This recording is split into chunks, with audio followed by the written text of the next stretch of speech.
S, coming to Harshit ராணாங்க. எல்லாரோட பெரிய டாபிக் ஹர்ஷித் ராணா, ஹர்ஷித் ராணா, ஹர்ஷித் ராணா. அதில் தான் ஒரு பாலிடிக்ஸ் பண்றாரு.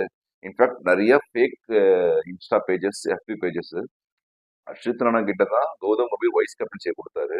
அவர் வேணான்னு சொல்லிட்ட பிறகுதான் ஸ்ரேயஸ் ஐயர் கிட்ட கேப்டன்சி, வைஸ் கேப்டன்சி கொடுத்த மாதிரி எல்லாருமே இன்ஸ்டா பேஜ்ல, எஃபி பேஜ்ல ஒரு ஃபேக்கா நியூஸை பரவிட்டு இருக்காங்க. எஸ், ஹர்ஷித் ராணாக்கு நிறைய சான்ஸ் கொடுக்குறாங்க பிகாஸ் அவர் 140 போடுற ஒரு நல்ல பவுலர்.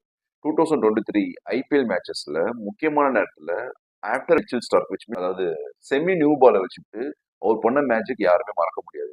ஹர்ஷித் ராணாக்கு கௌதம் கம்பீர் கூட சான்ஸ் எப்படின்னா 2012ல ரோஹித் சர்மாவுக்கு தோனி கொடுத்த சான்ஸ் மாதிரி தான். அந்த பீரியட்ல ஒஸ்ட் பெர்ஃபார்மன்ஸ் ஆடி இந்த ரோஹித் சர்மாவை கிட்டத்தட்ட அப்ராக்சிமேட்லி ஒரு 80 மேட்சஸ் டீம்லயே வச்சிருந்தாரு.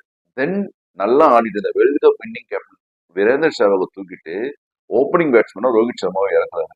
அப்போ உங்க கூற்றுப்படி மகேந்திர சிங் தோனி பாலிடிக்ஸ் பண்ணாரா? கம்பீர் மாதிரி பாலிடிக்ஸ் பண்ணாரா? சொல்லுங்க. Yes, Gambhir is so adamant, aggressive and very moody. But is a match winner, arguably good captain too. Dhoni captaincy பீக்ல இருக்க சொல்லவே ஐபிஎல் ஃபைனல்ல தோனி தோக்கடிச்சாரு. இன்னொரு முக்கியமான விஷயம், 2023ல கிட்டத்தட்ட கேகேஆர் அவுட் ஆஃப் ஃபீல்டு ஆயிட்ட பிறகு மும்பை இந்தியன்ஸ், சிஎஸ்கே மாத்தி மாத்தி ஐபிஎல் கப் அடிச்சிருக்கு சொல்ல, சடனா கேகேஆருக்கு மென்டாரா டீமுக்குள்ள வராரு.